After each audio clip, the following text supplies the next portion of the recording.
আসসালামু আলাইকুম সুপ্রিয় শিক্ষার্থীরা, কেমন আছো তোমরা? আশা করছি প্রত্যেকেই ভালো আছো, তোমরা সুস্থ আছো, নিরাপদে আছো। আমিও ভালো আছি। আমি আমার আজকের অনলাইন ক্লাসে তোমাদেরকে স্বাগত জানাচ্ছি।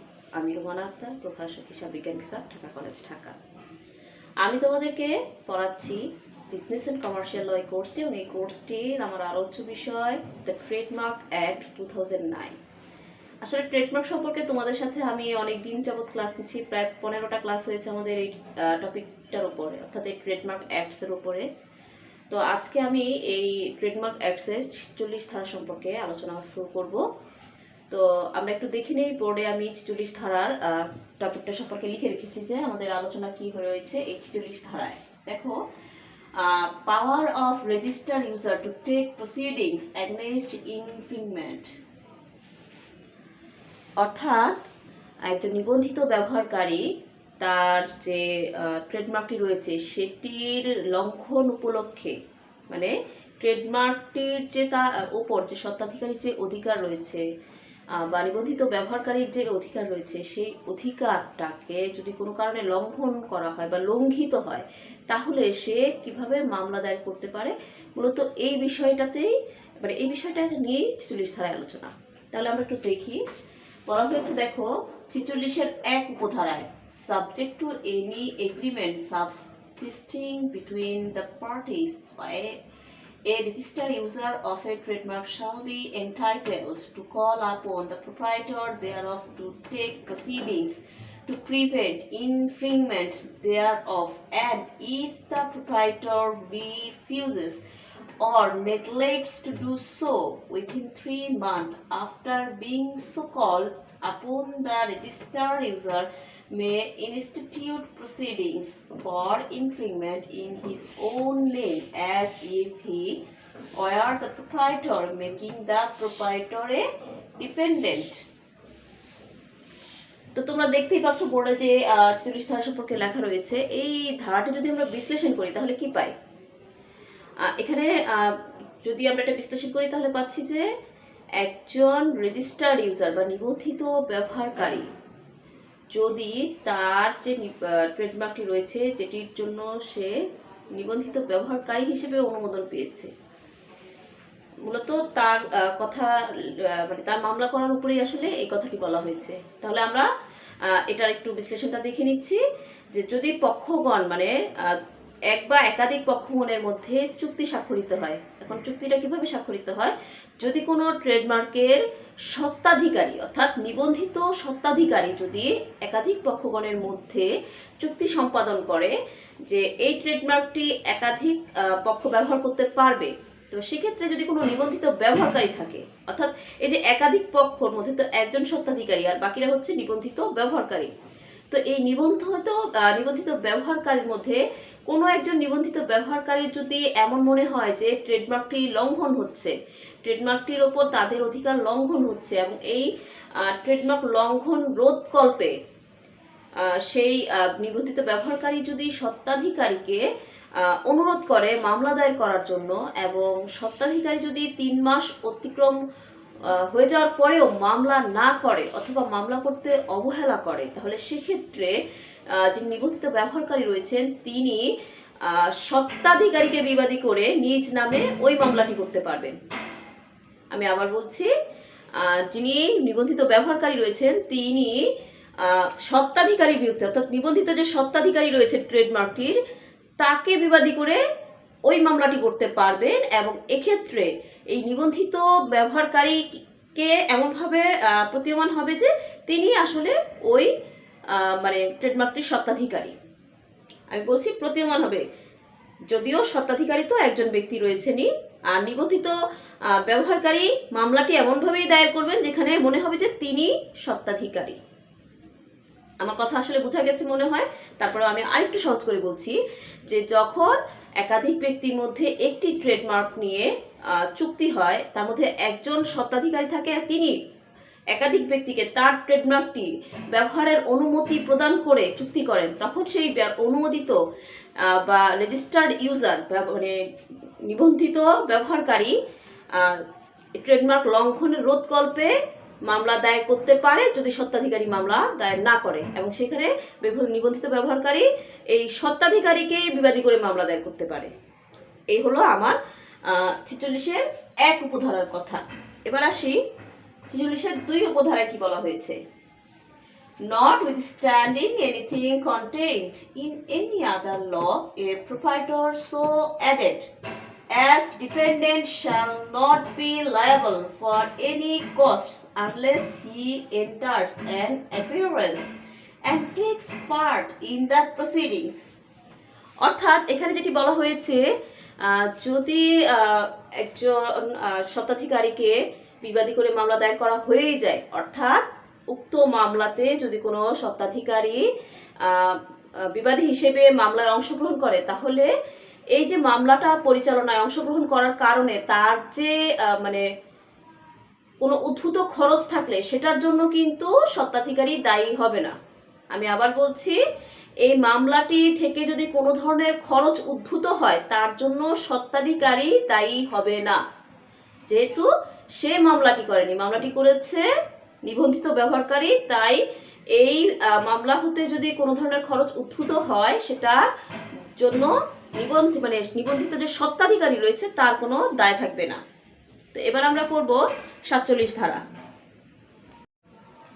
৪৭ ধারায় যে বিষয়টি নিয়ে আলোচনা করা হয়েছে সেটি হচ্ছে যে কোনো নিবন্ধিত ব্যবহারকারীর নিবন্ধন পরিবর্তন বা বাতিল প্রসঙ্গে নিবন্ধকের যে ক্ষমতা আইন প্রদান করেছে সেই সম্পর্কে আলোচনা করা হয়েছে। তাহলে আমরা একটু পড়ে নিই ৪৭ ধারাটা। দেখো বলা হয়েছে যে power of registration to vary or cancel registration of registered user, যেটা আমি তোমাদেরকে বলছিলাম যে নিবন্ধিত ব্যবহারকারীর নিবন্ধন বাতিল বা পরিবর্তন করার জন্য রেজিস্ট্রার বা নিবন্ধকের যে ক্ষমতা সেটা। তাহলে দেখি ৪৭-এর ১ উপধারায় কি বলা হয়েছে। Without prejudice to the provision of section 51 this act, অর্থাৎ এই যে ট্রেডমার্ক অ্যাক্টের যে ধারা ৫১ রয়েছে সেই ৫১ ধারার বিধানাবলী সাপেক্ষে, মানে এগুলো ক্ষুণ্ণ না করে নিবন্ধক কিভাবে এই নিবন্ধিত ব্যবহারকারীর মানে নিবন্ধন বাতিল করতে পারেন বা পরিবর্তন করতে পারেন সে সম্পর্কে বলা হয়েছে। তাহলে আমরা দেখি নেই এতে কি বলেছে। may be varied by registrar as regards the goods or services in respect of which or any conditions or restrictions subject to which if has effect on the application in writing in the prescribed manner of the registered proprietor of the trademark.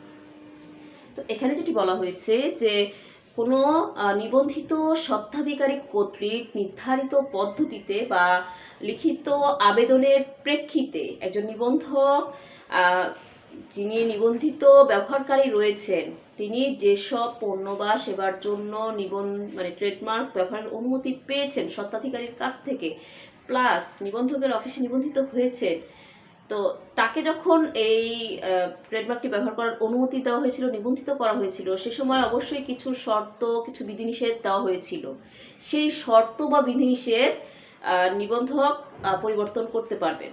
আমি আরেকটু সহজ করে বলছি যে স্বত্বাধিকারী মানে ট্রেডমার্কটির নিবন্ধিত স্বত্বাধিকারী কর্তৃক,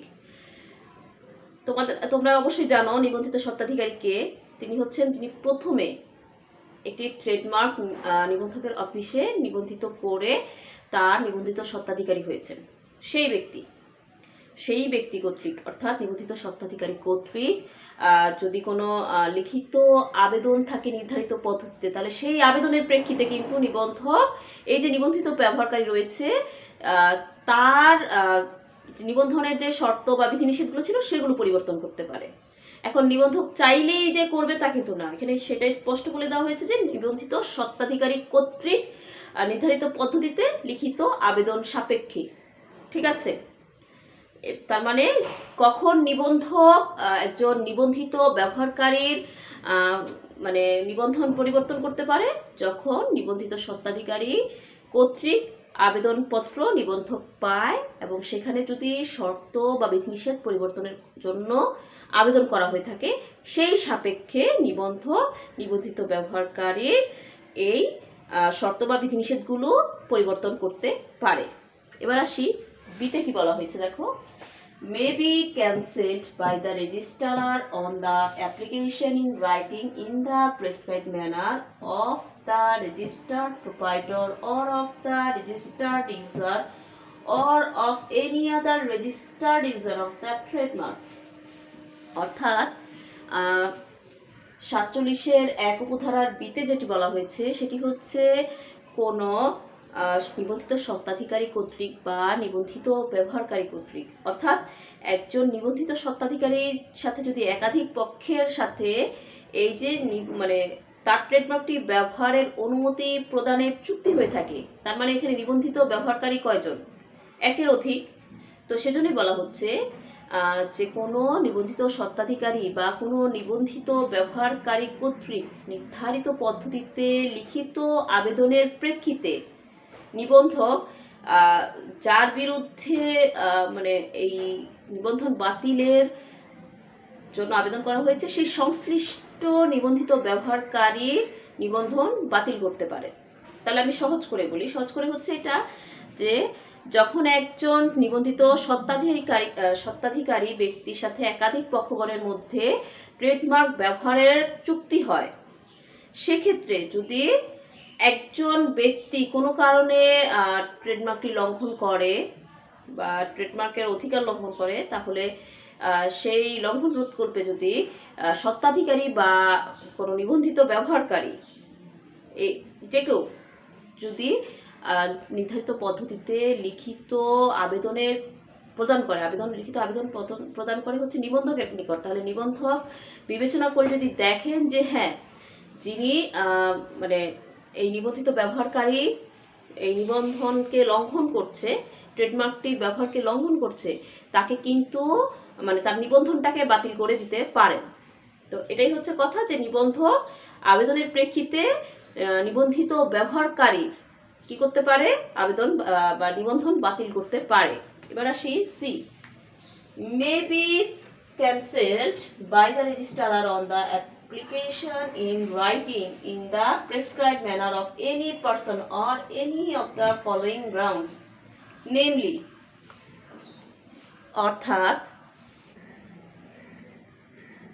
কোনো ব্যক্তি কর্তৃক যদি নির্দিষ্ট কিছু কারণে নির্ধারিত পদ্ধতিতে লিখিত আবেদনের প্রেক্ষিতে নিবন্ধক নিবন্ধিত ব্যবহারকারীর নিবন্ধন বাতিল করতে পারে। তো সেই কারণগুলো কি কি? সেই কারণগুলো হচ্ছে যে প্রথমে যেটি বলছি সেটি হচ্ছে ধরো কোনো নিবন্ধিত ব্যবহারকারী স্বত্বাধিকারীর কাছ থেকে অনুমতি নিল এবং সেখানে যে বিধিনিষেধ দেওয়া হয়েছিল সেখানে তার সেই ট্রেডমার্কটি ব্যবহারের কিন্তু নির্দেশনা দেওয়া থাকে। এখন যদি কোনো নিবন্ধিত ব্যবহারকারী সেই নির্দেশিত অনুমোদিত ব্যবহার ব্যতীত তার ট্রেডমার্কটির ব্যবহার এমনভাবে করে যে সেটা জনগণের মনে প্রতারণা বা বিভ্রান্তি সৃষ্টি করে বা এটা মানে এই প্রতারণা বিভ্রান্তি হওয়ার সম্ভাবনা সৃষ্টি হতে পারে, এই মর্মে যদি নিবন্ধকের নিকট প্রতীয়মান হয় যে হ্যাঁ এটা আসলে নিবন্ধকের মানে নিবন্ধিত ব্যবহারকারীর এই ব্যবহারের কারণে এটা জনগণের মধ্যে প্রতারণা সৃষ্টি করছে, তখন কিন্তু নিবন্ধক ওই নিবন্ধিত ব্যবহারকারী নিবন্ধন বাতিল করতে পারবে। আমি শুরুতে এখানে যেটা বলছিলাম যে এনি পার্সন মানে যে কোনো ব্যক্তি কর্তৃক, এটা কিন্তু নিবন্ধিত স্বত্বাধিকারী বা অন্য কোনো নিবন্ধিত ব্যবহারকারী কর্তৃক না, যে কোনো ব্যক্তি কর্তৃকই যদি এই আবেদনটা করা হয় তাহলে নিবন্ধক এ জাতীয় সমস্যার ক্ষেত্রে কিন্তু নিবন্ধিত ব্যবহারকারী নিবন্ধন বাতিল করতে পারে। আরেকটি বিষয় হচ্ছে যে কোনো মানে এই ট্রেডমার্ক আইনে ট্রেডমার্কের যে স্বত্বাধিকারী রয়েছে সেই স্বত্বাধিকারী বা কোনো নিবন্ধিত ব্যবহারকারী যদি নিবন্ধকের অফিসে নিবন্ধিত হওয়ার সময় যে আবেদনপত্র দাখিল করেছে সেই আবেদনপত্রে তারা যে ট্রেড বর্ণনাটি দেয় সেই ট্রেড বর্ণনায় কোনো গুরুত্বপূর্ণ তথ্যের মিথ্যা বর্ণনা প্রকাশ করেছে এবং এই মিথ্যা বর্ণনা প্রকাশ করেছে অথবা সত্য প্রকাশ করতে পারে নাই, কারণ ওই নিবন্ধিত স্বত্বাধিকারীর মনে হয়েছে যে সত্য প্রকাশ করলে হয়তো তাদের নিবন্ধনটি হবে না। তো নিবন্ধকের কাছে যদি এ মর্মে প্রতীয়মান হয় যে সেই তথ্যটি যদি সত্যিকারের তথ্যটি যদি নিবন্ধককে আবেদনপত্রে জানানো হতো তাহলে এই নিবন্ধনটি বা এই আবেদনপত্রটি নিবন্ধকের প্রত্যাখ্যান করার যথেষ্ট কারণ ছিল। এটা যদি প্রতীয়মান হয় তাহলে কিন্তু ওই আবেদনপত্রটির যেহেতু তখন বাতিল হয় না, নিবন্ধিত হয়ে গেছে মিথ্যা তথ্যের কারণে, পরবর্তীতে যদি কোনো ব্যক্তি কর্তৃক নিবন্ধকের নিকট আবেদন দেওয়া হয় তখন নিবন্ধক কিন্তু এটিকে বিচার বিশ্লেষণ করে বাতিল করে দিতে পারেন, যেহেতু ট্রেড বর্ণনায় মিথ্যা তথ্য প্রদান করা হয়েছে, যার ফলে ওটি তো ওই সময়ই নিবন্ধিত হতো না, কিন্তু মিথ্যা তথ্যের কারণে ওই সময় নিবন্ধক নিবন্ধন করেছে। কিন্তু বর্তমানে এসে দেখা গেল কোনো ব্যক্তির আবেদনের প্রেক্ষিতে সেটি কিন্তু বিচার বিশ্লেষণের ফলে নিবন্ধক সেটিকে বাতিল করাই যুক্তিসঙ্গত মনে করলো এবং এটা কিন্তু বাতিল করতে পারবে। আরও একটি কারণ আছে, সেই কারণটি কি? সেই কারণটি হচ্ছে, ধরো কোনো আবেদনকারী বলতে এরকম ব্যক্তিকে বোঝাচ্ছি আমি যে স্বত্বাধিকারীর সাথে মানে চুক্তিতে আবদ্ধ হতে চায় এবং সেই চুক্তির ফলে যে অর্পিত অধিকারসমূহ সে পাবে, সেই অধিকারসমূহ বিবেচনা করে যদি নিবন্ধকের মনে হয় যে আসলে এটি মানে এই নিবন্ধনটি কার্যকর করা উচিত হবে না। আমি একটু সহজ করে বলছি, ধরো একজন স্বত্বাধিকারী অন্য একটি পক্ষের সাথে একটি ট্রেডমার্কের ব্যবহারের নিয়ে চুক্তি করতে চাচ্ছে এবং এই ব্যবহারের চুক্তির ফলে অবশ্যই নিবন্ধিত ব্যবহারকারী কিছু সুবিধা পাবে, তো সে কিছু অধিকার পাবে। সেই অধিকারটা যদি ওই নিবন্ধিত স্বত্বাধিকারী পায় এবং পাওয়ার ফলে তাকে যদি নিবন্ধক নিবন্ধিত ব্যবহারকারী হিসেবে অনুমতি দেয়, তাহলে সেটা যদি সমাজের জন্য ভালো না হয় বা নিবন্ধকের যদি এমন মনে হয় যে আসলে এই নিবন্ধন কার্যকর করা উচিত হবে না, তাহলেও কিন্তু নিবন্ধক এই নিবন্ধিত ব্যবহারকারী নিবন্ধন বাতিল করে দিতে পারে। ঠিক আছে, তো আরও একটি কারণ আছে যেটির কারণে নিবন্ধক নিবন্ধিত ব্যবহারকারী নিবন্ধন বাতিল করতে পারে, সেটি হচ্ছে যে পরিস্থিতিতে আসলে এই নিবন্ধিত ব্যবহারকারীকে ট্রেডমার্ক ব্যবহারের অনুমতি দিয়ে নিবন্ধিত ব্যবহারকারী হিসেবে নিবন্ধকের অফিসে নিবন্ধন করা হয়েছিল, সেই পরিস্থিতিটাই আসলে পরিবর্তিত হয়ে গেছে এবং পরিবর্তিত হওয়ার ফলে যদি অন্য কোনো ব্যক্তি কর্তৃক লিখিত আবেদন নিবন্ধককে দেওয়া হয়, তখন নিবন্ধক কি বিশ্লেষণ করবে যে আসলে বর্তমান পরিস্থিতিতে যে নিবন্ধিত ব্যবহারকারীকে অনুমোদনটা প্রদান করা হয়েছিল সেটি আসলে যুক্তিসঙ্গত কিনা, সেটা কিন্তু সে মানে নিবন্ধক বিচার বিশ্লেষণ করবে। তখন অন্য কোনো ব্যক্তি কর্তৃক যদি এই নিবন্ধনের আবেদন বাতিল চেয়ে আবেদন করা হয়, সেই আবেদন দাখিলের তারিখে যদি নিবন্ধক বিচার বিশ্লেষণ করে দেখেন যে এটি বাতিল করাই যুক্তিসঙ্গত, তাহলেও কিন্তু নিবন্ধক এই নিবন্ধিত ব্যবহারকারী নিবন্ধন বাতিল করতে পারবে। এখন দেখছি আমরা 47-এর ডি উপধারাটি। দেখো বলা হয়েছে কি, may be cancelled by the registrar in respect of any goods or services as the case may be in relation to which the trademark is no longer registered। আসলে এখানে যে কথাটি বলা হয়েছে সেটি খুবই সহজ একটি কথা, যে যদি কোনো নিবন্ধিত স্বত্বাধিকারী বা নিবন্ধিত ব্যবহারকারী একটি ট্রেডমার্ক নিবন্ধনের জন্য আবেদন করেন এবং নিবন্ধক যদি তার নিবন্ধন প্রদান করে, কিন্তু পরবর্তীতে দেখা গেল যে পণ্য বা সেবার জন্য ট্রেডমার্কটি নিবন্ধন করা হয়েছে, সেই নিবন্ধন আর কার্যকর অবস্থায় নেই, অর্থাৎ নিবন্ধিত স্বত্বাধিকারী বা নিবন্ধিত ব্যবহারকারী সেই নিবন্ধন অনুযায়ী ট্রেডমার্কটিকে তাদের সেই পণ্য বা সেবার জন্য ব্যবহার করছে না, তখন নিবন্ধক কী করবে, এই নিবন্ধনটিকে বাতিল করে দিবেন, অর্থাৎ নিবন্ধিত ব্যবহারকারীর নিবন্ধন মানে যে বিষয়টি সেটিকে বাতিল করে দিবেন। এরপরে আসি, may be cancelled by the registrar of his own motion or on the application in writing in the prescribed manner of any person on the ground that any stipulation in the agreement between the registered proprietor and the registered user regarding the quality of the goods or services in relation to which the trademark is to be used in either এখানে একটু সমস্যা হয়েছে যে the trademark is to be used is either no being enforced or is not being complied with। তো এখানে যে বিষয়টি বলা হয়েছে 47-এর 1-এর উপধারায়, সেই বিষয়টি হচ্ছে এমন যে স্বীয় উদ্যোগে অর্থাৎ নিবন্ধক স্বীয় উদ্যোগে বা অন্য কোনো ব্যক্তি কর্তৃক নির্ধারিত পদ্ধতিতে লিখিত আবেদনের প্রেক্ষিতে একজন নিবন্ধিত ব্যবহারকারী নিবন্ধন বাতিল করতে পারবে। কোন প্রেক্ষিতে পারবে? যদি মানে কোনো স্বত্বাধিকারীর সাথে কোনো নিবন্ধিত ব্যবহারকারীর যে পণ্য বা সেবার জন্য যে ট্রেডমার্কটি নিবন্ধিত রয়েছে তার ব্যবহারের জন্য নিবন্ধন করে থাকে, তাহলে সেখানে তাদের মধ্যে যে চুক্তি রয়েছে যে পণ্য বা সেবার জন্য যে ট্রেডমার্কটি নিবন্ধন করা রয়েছে সেই পণ্য বা সেবার মধ্যে বিদ্যমান যে গুণগত বৈশিষ্ট্যগুলো রয়েছে সেগুলো কার্যকর অবস্থায় আছে কি না। যদি কার্যকর অবস্থায় না থাকে বা সেই শর্তাবলী অর্থাৎ ওই গুণগত বৈশিষ্ট্য সূচক যে শর্তাবলীগুলো রয়েছিল সেগুলো যদি নিবন্ধিত ব্যবহারকারী কার্যকর না করে বা পালন না করে তাহলে নিবন্ধক এই নিবন্ধনটি বাতিল করে গণ্য করতে পারবে। তো আমি এতক্ষণ যে কথাটি বললাম তোমাদের কাছে মনে হয় একটু অস্পষ্ট হয়েছে, এবার আমি আরেকটু সহজ করে বলার চেষ্টা করছি। যদি কোনো নিবন্ধিত স্বত্বাধিকারী এবং নিবন্ধিত ব্যবহারকারীর মধ্যে যে চুক্তি রয়েছে সেই চুক্তির চুক্তির কারণটা যদি এরকম হয় যে পণ্য বা সেবার জন্য নিবন্ধন করা হয়েছে ট্রেডমার্ককে বা ট্রেডমার্ক যে নিবন্ধিত ট্রেডমার্কটির যে গুণগত বৈশিষ্ট্যগুলো রয়েছে সেই গুণগত বৈশিষ্ট্য তো অবশ্যই কিছু শর্ত বা কিছু বিষয় থাকে যেগুলো নিবন্ধিত ব্যবহারকারীকে পালন করতে হয়। যখন একজন স্বত্বাধিকারী একাধিক পক্ষের সাথে তার ট্রেডমার্কটি ব্যবহারের যে চুক্তি করে, অর্থাৎ একজন স্বত্বাধিকারী যদি তার ট্রেডমার্কটিকে অন্য কোনো পক্ষকে ব্যবহারের অনুমতি দিয়ে যদি চুক্তি করে তাহলে সেখানে তো নিবন্ধিত ব্যবহারকারীরা আসেন, তাই না?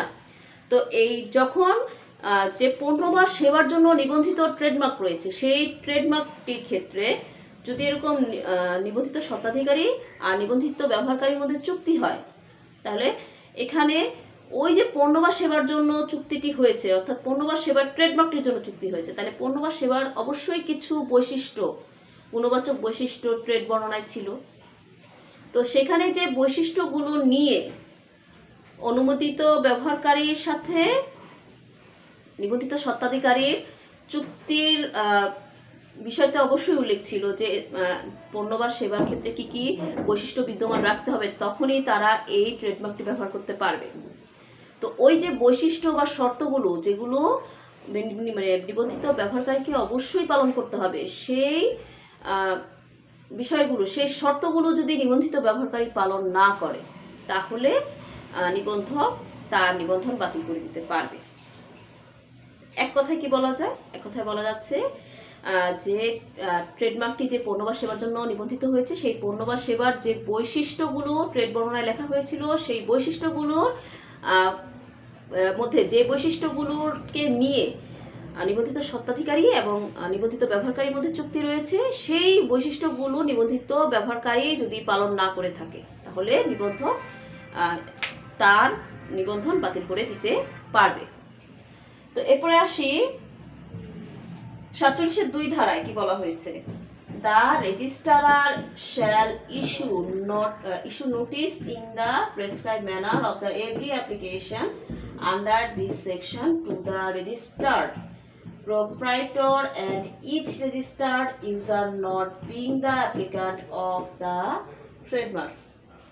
47(2) ধারা যে বিষয়টি বলা হয়েছে সেটি হচ্ছে এমন যে কোনো নিবন্ধক কোনো স্বত্বাধিকারী বা একাধিক যে নিবন্ধিত ব্যবহারকারী রয়েছে তাদেরকে যদি নির্ধারিত পদ্ধতিতে নোটিশ প্রদান না করে তাহলে যে কোনো ব্যক্তি যদি নিবন্ধিত ব্যবহারকারী নিবন্ধন বাতিলের আবেদন করে থাকে সব ক্ষেত্রে কিন্তু সে একা সিদ্ধান্ত নিতে পারবে না, অর্থাৎ নিবন্ধক একা সিদ্ধান্ত নিতে পারবে না। তাকে অবশ্যই কি করতে হবে? নিবন্ধিত স্বত্বাধিকারী এবং অন্যান্য যে নিবন্ধিত ব্যবহারকারী রয়েছে একই ট্রেডমার্কের তাদের প্রত্যেককে লিখিত নোটিশ নির্ধারিত পদ্ধতিতে নোটিশ পাঠাতে হবে, আগে তাদেরকে জানাতে হবে। তারপরে এই যে এতগুলো কারণ বললাম, এতক্ষণ ধরে ডিসকাস করলাম যে নিবন্ধক নিবন্ধন বাতিল করতে পারবে। তো যখন এই নিবন্ধিত স্বত্বাধিকারীকে এবং ট্রেডমার্কের অন্যান্য নিবন্ধিত ব্যবহারকারীকে জানাবেন এবং তাদের সাথে জানানোর পরে তাদের লিয়াজোর মাধ্যমেই আসলে কিন্তু নিবন্ধক এই নিবন্ধনগুলো অর্থাৎ নিবন্ধিত ব্যবহারকারী নিবন্ধন বাতিল করতে পারবে। তিনি একা কোনো সিদ্ধান্ত নেবেন না, কারণ যেহেতু আইনে বলা হয়েছে যে তাদেরকে নোটিশ দিয়ে জানাতে হবে। নোটিশ দিয়ে জানানোর পরে যদি তারা রেসপন্স না করে তাহলে সেটা তাদের দায়িত্ব, তখন নিবন্ধক কিন্তু তার কাজটা করে নেবেন। অর্থাৎ তার কাছে যদি প্রতীয়মান হয় যে হ্যাঁ এটা বাতিল যোগ্য, তাহলে বাতিল করে দিবেন। আর যদি প্রতীয়মান না হয় তখন আবার সেই বিষয়ে ফার্দার তারা শুনানিতে যাবেন। তো এই বিষয়টি আসলে এখানে বলা হয়েছে ধারা 2-তে, যে একজন নিবন্ধক যখন কোনো নিবন্ধিত ব্যবহারকারী নিবন্ধন বাতিলের আবেদনপত্র পাবেন তখন অবশ্যই তিনি নিবন্ধিত স্বত্বাধিকারী এবং অন্যান্য যারা ব্যবহারকারী রয়েছেন ট্রেডমার্কটির তাদেরকে নির্ধারিত পদ্ধতিতে নোটিশ প্রদান করে জানাবেন। তারপরে তিনি সিদ্ধান্ত নেবেন এই আবেদনের বিষয়ে, অর্থাৎ নিবন্ধনের বাতিল চেয়ে যে আবেদন করা হয়েছে সেই আবেদনের বিষয়ে। তো এই ছিল আমার 47 ধারা। এখন আমরা করবো 48 ধারা। 48 ধারায় যেটি বলা হয়েছে যে নিবন্ধিত ব্যবহারকারী কর্তৃক ট্রেডমার্ক ব্যবহারের সত্ত্বনিয়োগ বা হস্তান্তর সম্পর্কে। তাহলে আমরা একটু দেখি আইনে কি বলা হয়েছে। Registered user not have right of assignment or transmission, অর্থাৎ নিবন্ধিত যে ব্যবহারকারী রয়েছেন তার কোনো অধিকার নেই অ্যাসাইনমেন্ট সত্ত্বনিয়োগ অর ট্রান্সমিশন হস্তান্তরের ক্ষেত্রে। তাহলে একটু পড়ে নিয়ে ডিটেলে পড়ে নিয়ে আসলে কি বোঝাতে চেয়েছে। Nothing in this act shall confer on a registered user of a trademark assignable or transmissible right to the use thereof. অর্থাৎ এখানে যেটি বলা হয়েছে 48 ধারায় যে কোনো নিবন্ধিত ব্যবহারকারী যদি কোনো ট্রেডমার্কের ব্যবহার সত্ত্বনিয়োগ বা হস্তান্তর করতে চায় অপর কোনো ব্যক্তি বা প্রতিষ্ঠানকে, তাহলে এই আইনে যা কিছুই থাকুক না কেন, একজন নিবন্ধিত ব্যবহারকারীকে ট্রেডমার্ক ব্যবহারের ক্ষেত্রে সত্ত্বনিয়োগ বা হস্তান্তরের কোনো অধিকার প্রদান করবে না, এ আইন প্রদান করবে না। অর্থাৎ একজন নিবন্ধিত ব্যবহারকারী কখনোই তার যে অনুমোদিত যে ব্যবহারের অনুমতি পেয়েছে, অর্থাৎ নিবন্ধকের অফিসে নিবন্ধিত হয়েছে এবং নিবন্ধিত ব্যবহারকারী হিসেবে সে তার যে ট্রেডমার্কটির জন্য সে নিবন্ধিত হয়েছে সেই ট্রেডমার্কটি অপর কোনো ব্যক্তি বা প্রতিষ্ঠানকে তার সত্ত্বনিয়োগ মানে তার ব্যবহারের সত্ত্বনিয়োগ বা হস্তান্তর করতে পারবে না। এটা শুধুমাত্র কে পারবে? এটা পারবে যিনি নিবন্ধিত স্বত্বাধিকারী রয়েছেন, তিনি অনুমতি দিতে পারবেন। কিন্তু নিবন্ধিত ব্যবহারকারী যেহেতু স্বত্বাধিকারী নয়, সে কিন্তু পারবে না। তো এর ব্যাখ্যাটা কি? ব্যাখ্যাগুলো এখন আমরা দেখি। এতে কি বলা হয়েছে দেখো, where the registered user being an individual enters into a ownership with any other person for carrying on the business concerned, but in any such case the firm may use the trademark if otherwise in force only for so long as the registered user is a member of the firm. এখানে একটা ব্যাখ্যা করেছে যে সে অধিকার রাখতে পারবে না, মানে উদাহরণ না, আসলে এখানে আইনের ভাষায় ব্যাখ্যা করা হয়েছে, সেই ব্যাখ্যাটি আমরা পড়ছি। এতে যেটি বলা হয়েছে যে একজন নিবন্ধিত ব্যবহারকারী যদি তার সংশ্লিষ্ট ব্যবসা পরিচালনার উদ্দেশ্যে অন্য কোনো ব্যক্তির সাথে অংশীদারি কারবারে শরিক হয়, তখন যতদিন এই নিবন্ধিত ব্যবহারকারী ওই কারবার পরিচালনায় বা কারবারের সাথে সংশ্লিষ্ট থাকবেন, শরিক থাকবেন, ততদিন পর্যন্তই কিন্তু ওই অংশীদারি ব্যবসায় প্রতিষ্ঠানটি তার ট্রেডমার্কটি ব্যবহার করতে পারবে। কিন্তু যখনই এই যে নিবন্ধিত ব্যবহারকারী সেই পার্টনারশিপ ছেড়ে দিবেন বা তিনি যখন সরে আসবেন, তখন কিন্তু ওই অংশীদারি ফার্মার এই ট্রেডমার্কটি ব্যবহার করতে পারবে না। আসলে এই কথাটি এখানে বলা হয়েছে। এরপরে দেখি বিতে কি বলা হয়েছে। Where the registered user being a firm subsequently undergoes a change in its constitution, but in any such case the reconstituted firm may use the trademark if otherwise in force only for so long as any partner of the original firm at the time of its registration as registered user continues to be a partner of the reconstitute firm. তো বিতে যে বিষয়টি বলা হয়েছে সেটি হচ্ছে যদি নিবন্ধিত ব্যবহারকারী কোনো অংশীদারি ফার্ম হয় বা ফার্ম হয়, একটি প্রতিষ্ঠান হয়, তাহলে সেক্ষেত্রে তাদের প্রতিষ্ঠান যদি কোনো কারণে তাদের প্রতিষ্ঠানের গঠনতন্ত্রে পরিবর্তন আনা হয়, তাহলে নতুনভাবে পুনর্গঠিত যে প্রতিষ্ঠানটি সৃষ্টি হবে সেটি কি ট্রেডমার্ক ব্যবহার করতে পারবে? নিবন্ধিত ব্যবহারকারীর যে ট্রেডমার্ক সেটি কি ব্যবহার করতে পারবে? হ্যাঁ, পারবে। তারা পারবে যদি এই উক্ত ট্রেডমার্কটির ব্যবহার অন্যভাবে তাদের উপর বলবৎ থাকে এবং প্রথমোক্ত যে নিবন্ধিত ব্যবহারকারী রয়েছে সেই ফার্মটির কোনো পার্টনার যদি আবার এই পুনর্গঠিত ফার্মের একজন অংশীদার হয়ে থাকেন। আমি একটু সহজ করে বলি, তাহলে বুঝতে পারবে।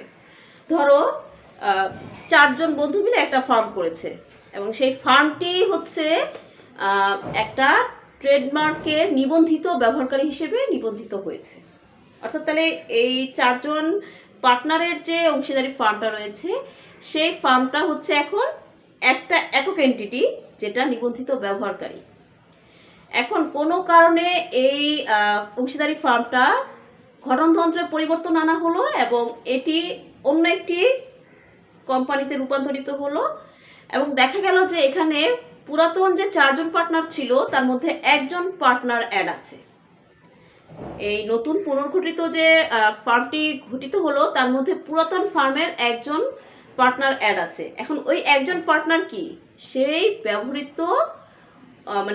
অনুমোদিত ব্যবহারকারী হিসেবে কিন্তু এখানে বলবৎ থাকবেন এবং এই প্রতিষ্ঠানটিও কিন্তু এই যে ট্রেডমার্কটি ব্যবহার করতে পারবে, এই কথাটি বলা হয়েছে। অর্থাৎ যদি কোনো ফার্ম নিবন্ধিত ব্যবহারকারী হয় এবং সেটি যদি পরবর্তীতে পুনর্গঠিত হয়, তাদের গঠনতন্ত্রে পরিবর্তন হয়ে পুনর্গঠিত হয়, সেক্ষেত্রে ট্রেডমার্ক ব্যবহার করা যাবে যদি সেখানে পুরাতন ফার্মের কোনো পার্টনার শরিক হয়ে থাকে। এই কথাটি মূলত এখানে বলা হয়েছে। আর যদি পুরাতন ফার্মের কোনো পার্টনার যদি না থাকেন তাহলে কিন্তু তারা আর এটি ব্যবহার করতে পারবেন না। অর্থাৎ নিবন্ধিত ব্যবহারকারী যে ট্রেডমার্কটি ব্যবহারের অনুমতি পেয়েছে সেটি আর ব্যবহার করতে পারবে না। এবার দেখি সিতে কি বলা হয়েছে। For the purpose of this section, firm has the same meaning as on the Partnership Act 1932. অর্থাৎ এখানে ফার্ম বলতে কিন্তু 1932 সালের অংশীদারি আইনে যে ফার্মের কথা উল্লেখ করা হয়েছে সেই ফার্মকে বোঝাচ্ছে। যদিও আমি তোমাদেরকে যখন বলছিলাম তখন অংশীদারি ফার্ম হিসেবেই বলছিলাম, তারপরেও আইনে স্পষ্টীকরণ করে দিয়েছে এখানে ফার্ম বলতে 1932 সালের অংশীদারি যে আইন অনুযায়ী যে ফার্মকে বোঝাচ্ছে সেই ফার্মটাই এই এ আর বিতে মিন করেছে। তো এই ছিল আজকে তোমাদের সাথে আমার ক্লাস। নেক্সট ক্লাস পর্যন্ত প্রত্যেকেই ভালো থাকো, সুস্থ থাকো। তোমাদের সকলকে ধন্যবাদ। আল্লাহ হাফেজ।